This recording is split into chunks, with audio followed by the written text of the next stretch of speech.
Hi hello good morning ಎಲ್ರಿಗೂ ನನ್ನ mini ವ್ಲಾಗಿಗೆ ಸ್ವಾಗತ. ಎಲ್ಲರಿಗೂ ಸಂಕ್ರಾಂತಿ ಹಬ್ಬದ ಆರ್ಥಿಕ ಶುಭಾಶಯಗಳು. ನಮ್ಮ ಮನೇಲಿ ಸಂಕ್ರಾಂತಿ ಹಬ್ಬನ ಪ್ರತಿ ವರ್ಷ ತುಂಬಾ ಸಿಂಪಲ್ ಆಗಿ ಸೆಲೆಬ್ರೇಟ್ ಮಾಡೋದು. ಇಲ್ಲಿ ಪೂಜೆ ಎಲ್ಲ ಮುಗಿಸ್ಕೊಬಿಟ್ಟು ನಮ್ಮ ಅಜ್ಜಿ ಊರಿಗೆ ಹೋಗ್ತೀವಿ. ಅಲ್ಲಿ ತುಂಬಾ ಗ್ರ್ಯಾಂಡ್ ಆಗಿ ದೇವರೆಲ್ಲ ಓಡಿಸ್ಬಿಟ್ಟು ಪೂಜೆನ ಮಾಡ್ತಾರೆ ಈ ಹಬ್ಬಕ್ಕೆ. ಅದಕ್ಕೆ ನಾನು ನಮ್ಮಮ್ಮ ಈಗ ಬೈಕಲ್ಲಿ ಹೋಗ್ತಾ ಇದ್ವಿ. ನಮ್ಮಪ್ಪ ಪೂಜೆ ಎಲ್ಲ ಮುಗಿಸ್ಕೊಬಿಟ್ಟು ಆಮೇಲೆ ಬರ್ತೀನಿ ಅಂದ್ರು ಅಂತ.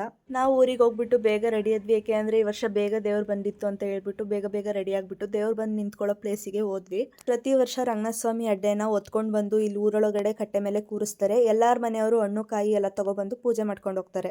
ಅದಾದ್ಮೇಲೆ ದೇವರ ಅಡ್ಡೆನ ಪ್ರತಿ ಮನೆಗೂ ಕರ್ಕೊಂಡ್ ಬರ್ತಾರೆ. ಅಲ್ಲಿ ಮನೆಯವರೆಲ್ಲ ಪೂಜೆ ಮಾಡ್ತಾರೆ. ಇಲ್ಲೂ ಕರೆಕ್ಟ್ ಆಗಿ ಪೂಜೆನ ಮಾಡಕ್ ಬಿಡಲ್ಲ, ಬೇಗ ಬೇಗ ಎಲ್ಲ ಅರ್ಜೆಂಟ್ ಮಾಡ್ಬಿಡ್ತಾರೆ. ದೇವ್ರ ಅಡ್ಡೆ ಬಂದೋದ್ಮೇಲೆ ಎಲ್ಲಾರ ಮನೆ ಹತ್ರಕ್ಕೂ ಬಸವನ್ ಕರ್ಕೊಂಡು ಹೋಗಿ ಮನೆಯವ್ರ ಹತ್ರ ಪೂಜೆನ ಮಾಡಿಸ್ತಾರೆ.